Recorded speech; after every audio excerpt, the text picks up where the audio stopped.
এই বোমা, বোমা, তোমার বর কোথায় গেল? তোমার বরকে সকাল থেকে খুঁজে পাচ্ছি না। তোমার বর কোথায় গেল? যাওয়ার আগে আমাকে বলে গেল না? কেন মা?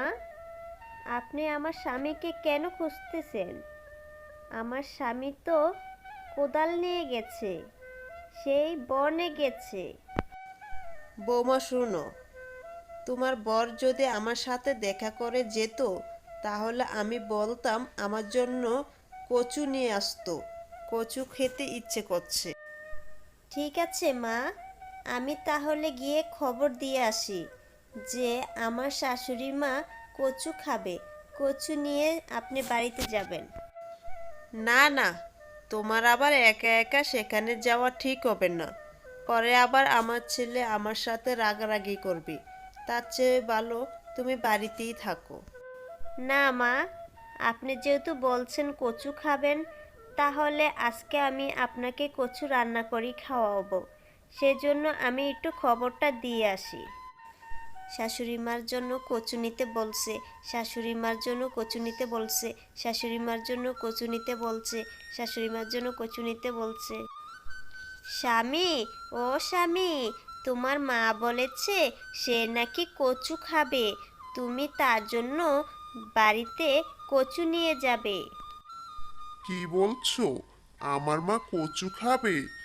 সেটা তোমাকে বলেছে? আমার মা যা খেতে চায় আমি তাই খাওয়াবো। আমি জানি আপনি আপনার মায়ের অনেক ভক্ত। আপনার মা যা চায় আপনি তাই খাওয়াবেন। যদি আকাশে চাঁদ চায়। আমি আমার মায়ের জন্য অনেক কিছু করতে পারি। সে আকাশের চাঁদ চাইলেও আমি চেষ্টা করব আকাশ থেকে চাঁদটা তার কাছে এনে দিতে। এ কি কথা বলছো গো তুমি? তুমি তো সেটা কখনই পারবে না। বরং তুমি নিজেই মারা যাবে আকাশ থেকে যখন চাঁদ মাটিতে নিয়ে আসতে যাবে। আমার মায়ের খুশির চাইতে আর কি আছে? সে তো অনেক খুশি হবে যদি আকাশ থেকে চাঁদটা মাটিতে নিয়ে আসতাম। মায়ের জন্য আপনার এত দরদ, আর বউর জন্য একটুও কি দরদ নেই? সারাটা দিন খাবার খেয়েছি কি না একটু তো জিজ্ঞেস করার দরকার ছিল।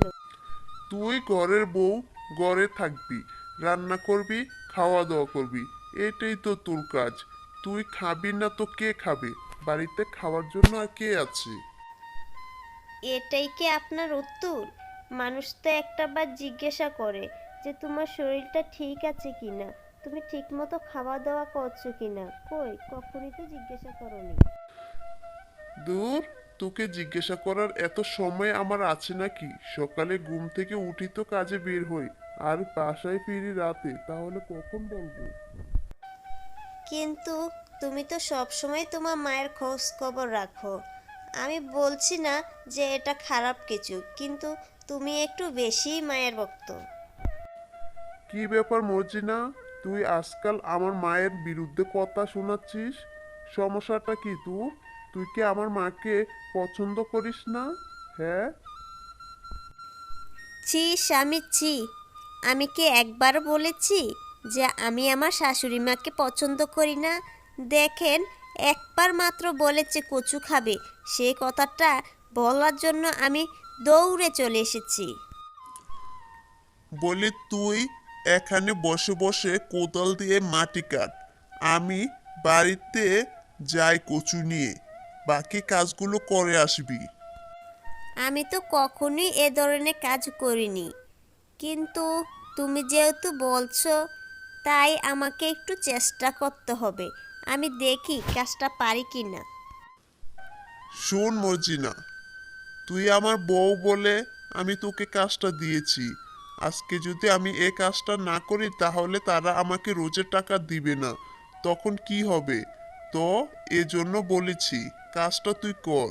আর আমার মা যেহেতু বলেছে কচু খাবে, সে কচুটা নিয়ে আমি এখনই যাচ্ছি। এ কি মা, তুমি এভাবে শুয়ে আছো কেন? কি হয়েছে তোমার? মা, মা, মা তোমার কি হয়েছে? একবার কথা বলো, দেখো তোমার ছেলে এসেছে মা। কি বলবো রে বাবা, আমি তো বুড়ো হয়ে গেছি। তোর বউ আমাকে মেরে হাত পা গুঁড়া গুঁড়া করে চলে গেছে। তোর বউ সে সকাল থেকে শুরু করেছে আমার শরীরে রক্তাক্ত করেছে, ইচ্ছা মতো মেরেছে, ঘুষি দিয়েছে, চুলের মুঠি ধরে টানাটানি করেছে। আমি কিছুই করিনি বাবা, আমি কিছুই করিনি। বিশ্বাস কর, তোর বউর শরীরে অনেক শক্তি, অনেক কিছু খাবার খায়, অনেকভাবে সে আমাকে মেরেছে। আমি তো মরতে মরতে মরেই যাচ্ছিলাম, তুই এসে মা বলে ডাক দিলি, তাই একটু নিঃশ্বাসটা আমার আসলো। কি করব রে বাবা, এমন বউ তুই কোথায় থেকে নিয়ে আসলি? ভেবেছিলাম গরিবের ঘরে মেয়ে হয়তো খুব ভালো হবে, সে কাজে কর্মে আমাদের মন জয় করবে। ও মা, সে কি দেখছি, বউ তো নয়, যেন জল্লাদ। সে আমাকে ইচ্ছা মতো মারে। তুই যখন সকালে কাজে যাস তখনই সে আমাকে লাঠি আঘাত করে। বাবা শোন, আমি বিশ্বাস করে তোকে এ কথাগুলো বললাম, তুই আবার তুই বউকে বলিস না। সে এ কথা শুনলে আর তুই যদি বাড়িতে না থাকিস তখনই আমাকে আবারও ইচ্ছা মতো মারবে। আমার যে দুমটা বের হয়ে যাচ্ছিল, কোনো রকম বেঁচে আছি রে বাবা, কোনো রকম বেঁচে আছি। চিন্তা করিস না, এখনো তোর মা মরেনি। তোর মায়ের যতটুকু শক্তি আছে শেষ শক্তিটুকু দিয়ে হলেও তোর সংসারের জন্য আমি কষ্ট করে যাব। তোকে কত কষ্ট করে লালন পালন করে বড় করেছি।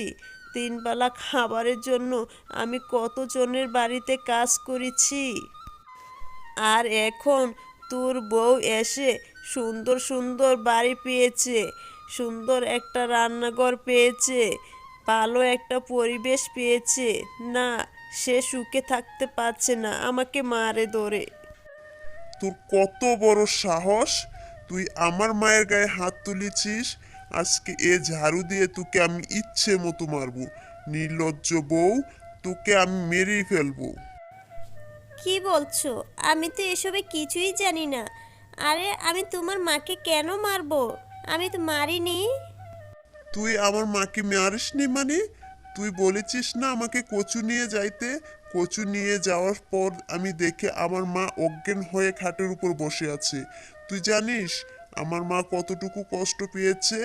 হ্যাঁ, তুই আমার মাকে সকাল থেকে দুপুর থেকে রাত থেকে ইচ্ছা মতো মারা শুরু করিস। যখনই মারিস তুই রক্তাক্ত করে ফেলিস। আজকে আমি তোকে মেরে শেষ করে দেব। এত বড় সাহস তোর কিভাবে হলো? তুই তোর শাশুড়ির গায়ে কিভাবে হাত তুললি? শোনো, তুমি আমাকে যা খুশি তাই বলো, আমি কিছুই মনে করব না। কিন্তু এটুকু কথা বিশ্বাস করো, আমি তোমার মাকে নিজের মায়ের মতো ভালোবাসি। সে নিজে আমাকে কচুর জন্য পাঠিয়েছে, খুব হাসি খুশি ছিল। কই, তার সাথে তো আমার ঝগড়া হয়নি, কথা কাটাকাটি হয়নি। তাকে আমি কেন মারবো? এটা কেমন কথা তুমি বিশ্বাস করলে? তার গায়ে আমি কখনই হাত তুলিনি। তার সাথে সকাল থেকে আমার দেখাই হয়েছে একবার। তুই এখনই যাবি আমার মায়ের কাছে, গিয়ে হাত জোর করে ক্ষমা চাইবি। আমার মা ক্ষমা করলেই তোকে আমি ক্ষমা করব। ঠিক আছে, তুমি যেভাবে বলবে আমি সেভাবেই চলবো। তারপরও তুমি একটু আমাকে আঘাত করো না। শাশুড়ি মা, শাশুড়ি মা, আমার ভুল হয়ে গেছে। আমি জানি না আমার কোন কাজে আপনি এতটা অসন্তুষ্ট হয়েছেন। কেন আপনি আমার নামে মিথ্যা অভিযোগ করেছেন? আমি কি বোকা মেয়ে বলে আপনারা সবাই আমার সাথে মজা করবেন? আমি তো আপনাকে কখনোই লাঠি আঘাত করিনি। তাহলে কেন বলেছেন আমি আপনাকে লাঠি আঘাত করি? ও বৌমা, তুমি এসেছো তাহলে, ঠিক মতো ওষুধটা কাজ করেছে। ঠিক আছে, আমি আমার ছেলেকে বলে দিয়েছি যে তুমি আমাকে সকাল থেকে মারো। কেন বলেছি জানো? যেন তোমাকে একটু শাসন করে, কড়া করে শাসন করে। ইদানিং চই করো, হইচই করে এদিক ওদিক যাও। আমি তো দেখি এই পাড়া থেকে ওই পাড়া যাও। যখন তুমি এই পাড়া থেকে ওই পাড়া যাও, একটু তো বসে বসে বাড়িতে কাজ করলেও পারো। না, কাজ করবে না, শুধু হাঁটবে আর হাঁটবে। মা, আপনি যেভাবে বলছেন আমি সেভাবেই করব। আপনি যেভাবে চাইবেন আমি সেভাবেই নিজেকে তৈরি করব। আপনি আমাকে মাফ করে দেন। ঠিক আছে, আজকের মতো আমি তোমাকে ক্ষমা করে দিলাম। হ্যালো বন্ধুরা, কেমন আছো সবাই? আশা করি সবাই ভালো আছো। আমাদের এই গল্পটি কেমন লাগলো? যদি ভালো লেগে থাকে তাহলে অবশ্যই লাইক, কমেন্ট, সাবস্ক্রাইব করে দাও। আরও নতুন নতুন গল্প পেতে আমাদের সাথেই থাকো। ধন্যবাদ সবাইকে।